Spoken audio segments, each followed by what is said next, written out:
MIS systems are starting to adopt the use of generative AI. Have you used or have you seen schools use any of the particular functions? You mentioned reporting. With generative AI, you could say, give me a report for Year 7 students who are persistent absentees and let me know about their behaviour, and it would do that. For the purposes of Ofsted, having worked in a school myself, that would be revolutionary. You've used AI yourself, haven't you? I was asked in particular to produce a report, a written document on the academic progress, attendance and behaviour for a particular child. Now, 5 years ago, that might have taken me half a day to write something up. It took 2 seconds to actually produce that. I know there is that concern from office staff that it will take over or that they don't have that training or that experience to understand it. But I think we can offer that. I think Cantium is in the right place to support schools going forward, definitely. And as a parent, I think it's important, kids are going to be accessing AI whether we like it or not. And yes. It's something that we're just going to have to accept unless we shut technology down completely. Well, we opened that Pandora's box a long time ago with the internet, so I don't suppose that's going to happen.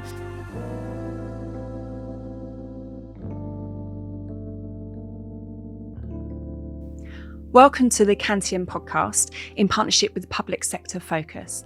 My name is Sarah Brett and I am a Senior Education Consultant with Cantium. I'll be your host for today, talking with Debbie Rose, the Education Systems Lead, about AI in MIS, how to get the most out of AI, the possible impact on the education industry, and how Cantium are supporting schools going forward with this journey. So we know AI is a hot topic at the moment in schools. Where do you think that might be an area of contention? Well, there's actually quite a lot to unpack there. So in schools, there's the issue of whether schools adopt AI in the first place. Can they do that as part of their MIS? How that sits with data protection, AI with the students themselves, how are they using it, how are they exploring ways to develop their AI skills and concerns that might come about as part of that. But also as a parent, how is that affecting parents? How do parents support their children and themselves at navigating AI? So the current landscape at the moment in terms of how schools are using AI, how would you see that approaching in the next year or so or the next 5 years? I think AI is here. It's been here for a while, AI in different variations, but it's generative AI that's really kind of driving things forward, in my opinion, at the moment. MIS systems are starting to adopt the use of generative AI. Some of them are implementing responses. So, for example, schools would be able to create a school report for a child and they could put a few key pieces of information into the MIS, and the MIS will come back with, that student's behaviour data, their attendance data, their as well as those human elements that are input by the person creating that school report. And that's really going to revolutionise the way that schools create. It's a massive time saver, I imagine. It is, and probably a concern for some schools. You hear that as a school administrator, you might be thinking, well, hold on a minute. That's my job, or a teacher, that's my job. What elements of the things that we're doing in the MIS, if they're taken over by AI, then what's the point of me? And that's a bit of a worry, I think. But I don't think it should be a worry because AI is designed to make us more efficient. It's like, for example, having a teacher who's marking some students' work or creating those reports and running some ideas by generative AI, who might then say, oh, have you thought of this or have you thought of that, or let me go away and find that information for you so that you don't have to. I'd imagine as well, being such a time saver, those teachers could then focus on that extracurricular, that additional support to other students that might need more support, because they're not spending 3 days planning lessons. They've got that support of AI to create that kind of literature and that information for the class. So it is massive time saver. But like you said, with the office staff, accessing training and, I believe there's a generational issue. As you said, there's children and young people coming in using AI and obviously the office staff they've been around computers for a long time, but AI is fairly new to, people like us. So we're learning it as quickly as these young people are learning it. So accessing training must be quite a concern for them. Yeah, I can imagine so. Time is a big factor. I think children specifically probably have more time to access AI. And hey, we learn by playing. We learn by messing around with things, seeing what they do, seeing what we can get from it, and that's exactly what kids are doing with AI. And I guess perhaps staff in schools or particularly with the concern around AI, may be wanting to avoid that in its entirety, but it's definitely here to stay. I mean, children are potentially doing more homework with AI at the moment, and I think you had some statistics. It's about 50% of children or young people who are using AI technology, generative, are using a lot of that for their homework and their schoolwork. And they're obviously, from a school's point of view, there is that concern of plagiarism, cheating, going forward with their exams. There's all sorts of concerns from that point of view. I understand that teachers and schools, a lot of those that have been interviewed recently, are really concerned about the impact and the negative impact. So we look at it as a positive from the child's point of view, but it's how schools are facing that as they come forward, especially, as I said, with plagiarism and cheating. Yeah, but hey, let's face it, we can make this a more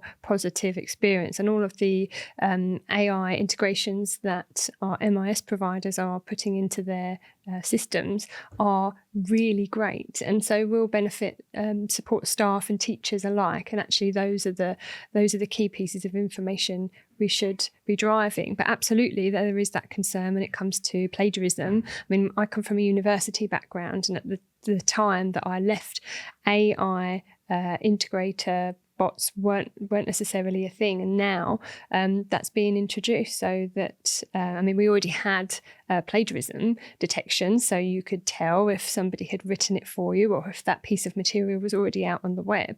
But actually, from the perspective of has this work been generated by AI, that wasn't a thing then. And I've only been out of that industry for a couple of years, and yet that's moving forward. And I think if we don't catch up, or at least go with it, then we'll find ourselves on the back foot. So it's really important. I don't know many schools who have an AI policy, but obviously policies are being introduced all the time at the moment. So that's going to be something that schools might want to consider about policy-wise, what they have for schools in place. So looking at current MIS providers, what are their current approaches and possibly their future approaches to how they integrate AI into those packages? Well, some MIS suppliers are already beginning to integrate AI into their systems. And I guess from a school perspective, that's a good thing, because that comes from a place of trust. These providers are going to be looking after school data. They've already got really good security on the data that they have already. And so that schools will be able to trust those providers in order to create AI for them and help them, develop their learning as much as anything. If you're not quite worried about doing that outside of that environment, then hey, why not trust your MIS provider to take you down that path with understanding a bit more about how AI works? I would imagine their T's and C's, their terms and conditions, are very much locked down and very protective of that school data as it is. Mm-hmm, absolutely. Okay, so and going forward, I know we were at a conference and plans were very much to put in AI to support schools even more so with some of those queries and that support package. How do you see that then going forward for support partners and for schools? Is it going to be a positive, a negative? I think a positive thing. Again, there's always going to be that worry about, the job side of things. But actually, I really want to push the fact that AI makes people more efficient. For example, in our own business, if to introduce AI into what we do, if the school calls us up, or, starts chatting with us and has a question, then if that's a question that can easily be answered by AI, then for one, that would be a good thing to allow the the human element to focus on the really nitty-gritty, complex parts that need that deep dive into the MIS and to understand what a school might have done, how they've behaved. But also, you think when we answer a ticket that comes into the system, we might say to ourselves, okay, so what subject matter has the person accessed? What knowledge base articles have they looked at? Well, that would take time for us to find that information out. How many times have they logged this issue in the past? We'd go through, we'd have a look at that detail. But AI can potentially go off and find all that for you instantly. So we know who our customer is and what they look like from very quickly, using AI, which allows us to focus on actually what can we do in order to step in and support them further. That training element that might come in that will allow a school to feel that hand-holding that they so often like about the services we provide, and that's no bad thing. So it's supporting customer satisfaction by answering the quick things easily, but also freeing up staff to, as you said, dive deeper into the more nitty-gritty issues that might appear. Yeah. So you were talking about sort of AI in some of the MIS. In particular, have you used or have you seen schools use any of the particular functions? You mentioned reporting. Yeah, so in reporting, for example, at the moment in one particular MIS, you would go in, say, I want to look at year 7 students and I want to know what their behaviour data is like, particularly for those who are persistent absentees. That would take you time to create that report, and you would create that report, you could have a look at it. But with generative AI, you could say, give me a report for year 7 students who are persistent absentees and let me know about their behaviour. And it would do that. It's conversational, it will come back with that information. For the purposes of Ofsted, having worked in a school myself, that would be revolutionary, because you don't have a person running around worrying about trying to get all this data together. Like you said, you speak to AI, it pulls out all that data for you in 5 minutes, 5 seconds, and you can literally give that report to Ofsted, to SLT, to the governors. And I think that, as you said, it changes, it evolves the way a school works. They're more efficient, they're more data compliant in particular. It's really exciting, I think. It's a really exciting time. I guess coming from a school background, you can see firsthand the positive impact that AI could really have on you in your job. Definitely. In school. So going back to sort of end of year reports, a teacher would sit and write 30 individual reports or type out 30 individual reports. That's a long, lengthy process. Now that teacher may know individually those characteristics of the child, but actually to write interesting paragraphs about each child 30 times is really difficult. If you can put something into AI to say, little Emily has these characteristics and has achieved X, Y, Z, that AI is going to produce 30 different reports depending on what that teacher's put in for each child. And actually those parents are going to get a lovely report. It's going to be very interesting. And as a parent, I don't want to read something that my neighbour's child also has written about them. So you're right, it's speeding up definitely the way schools are working. I know there is that concern from office staff that it will take over, or that they don't have that training or that experience to understand it. But I think we can offer that. I think it's out there. I think the training is accessible. I think Cantium is in the right place to support, schools going forward, definitely. And as a parent, I think it's important for, kids are going to be accessing AI whether we like it or not. And, it's something that we're just going to have to, in my opinion, accept unless we shut technology down completely. Well, we opened that Pandora's box a long time ago with the internet, so I don't suppose that's going to happen. No. So this is, like you said, it's evolution. The world is evolving and we have to get on board. But what I would like to know is that schools are taking that seriously. With GDPR. MIS providers are taking that seriously, and actually that my children will be taught how to use AI safely and effectively. Yeah. Absolutely. So my understanding is that schools and customers have been asking a bit more about AI and how they can use it with these new functionalities coming on board, how would those staff, access the training, or what actually is on offer? So in the last year or so, we've been releasing customer briefings on My Digital Classroom, kind of opening those doors to schools and say, hey, look, this is coming. This is really good. This can really benefit you. I guess with that, we can tackle the concerns along the way, really with like the conversations we're having now, just trying to create that level playing field.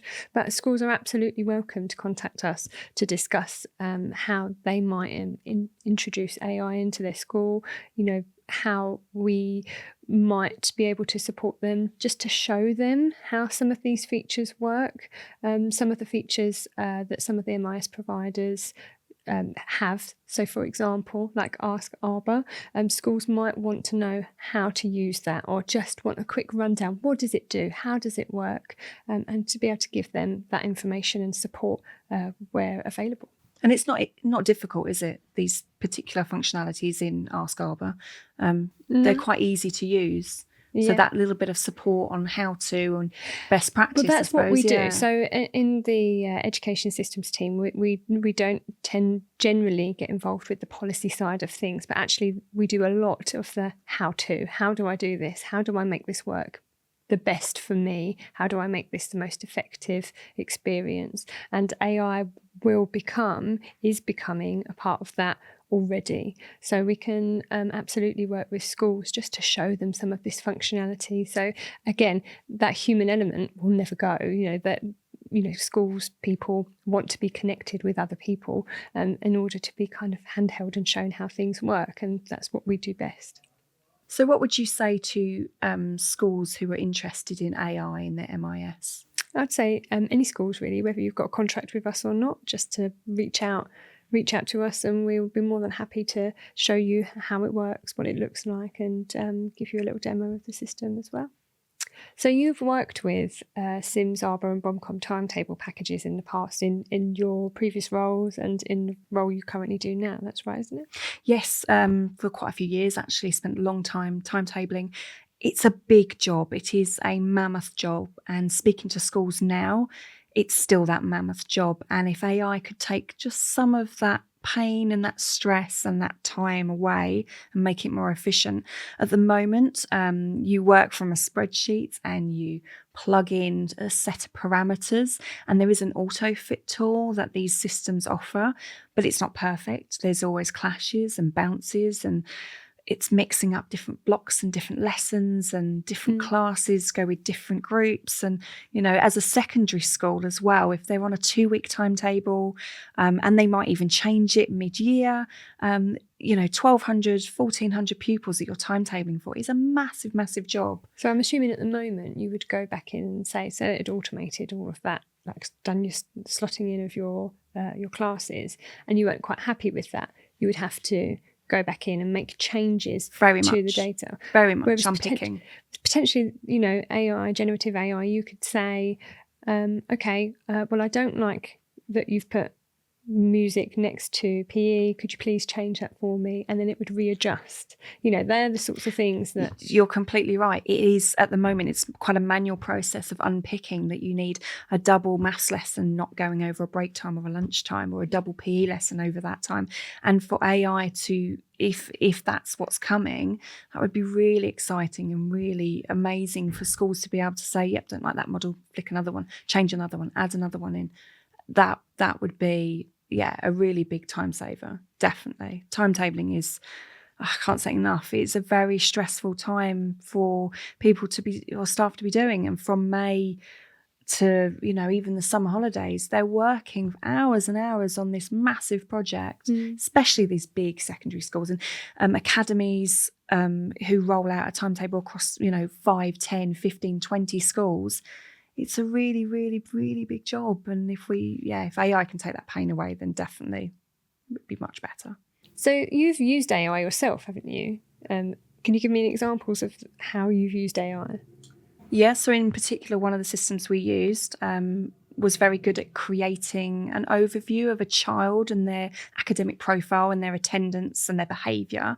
I was asked in particular to produce a report, a written document on the progress, academic progress, attendance and behaviour for a particular child. But I was asked to give that data quickly. Now, 5 years ago, that might have taken me half a day to write something up, pull that attendance data from various different systems, assessment data from various different systems.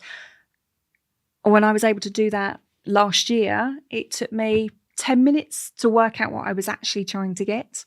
It took 2 seconds to actually produce that. I put in some key factors that I wanted, characteristics of the child. I had the teacher sitting next to me saying, yes, I want this, this and this. Asked for attendance, asked for assessment, behaviour. Behaviour was a key thing because there's a lot of evidence to suggest that a child's attendance is in correlation with their behaviour and the detriment to their education. So if they're not in school, or when they are in school because they've not been there to continue those social relationships, build those bonds with the teachers, their behaviour then tends to be less, good, less positive, and therefore that then affects their academic attainment, likely to be an SEN child. And as we know, SEN in education at the moment is a big hot ticket item. Lots of children trying to get EHCPs. That's a real struggle at the moment. So I was able to give that report really quickly. It was a really urgent case. We had a solicitor on the phone needing it for this particular case. And we were able to give it really quickly. And without that piece of AI, that would have taken me half a day, maybe even longer, to pull that information together. So in those cases, it's could be a lifesaver to some extent. I think people just need to play with it. I really do. Yes. I mean, off the back of the digital classroom session that we held for our customers, I then went and sat with AI for a little while and ran some queries. And I was just trying to put myself in the shoes of others. As a teacher, I put in there, write me a lesson plan based on alliteration using the Gruffalo as example text. And it wrote me this complete lesson plan of what I could deliver to children. I think I put in there, make it for Key Stage 1. So it was very specific. It came back with a really long, hour-long lesson plan. Right, okay, now shorten it to a 30-minute lesson plan. And then it would go, okay, and then it would go off and readjust everything that I needed. Now, I'm not saying that would replace a teacher again. But it's an idea generator. And when teachers are stressed and overworked at the moment anyway and have their whole family life to deal with and school life, as an idea generator, I think it's a really positive thing. They can use that, as you said, to create those lesson plans and then save that time. Absolutely. Debbie, I'd like to thank you for coming along and discussing AI in MIS today. Thank you. Anytime. If you enjoyed this episode of the Cantium Podcast in partnership with Public Sector Focus, please subscribe wherever you're listening or by visiting www.cantium.solutions.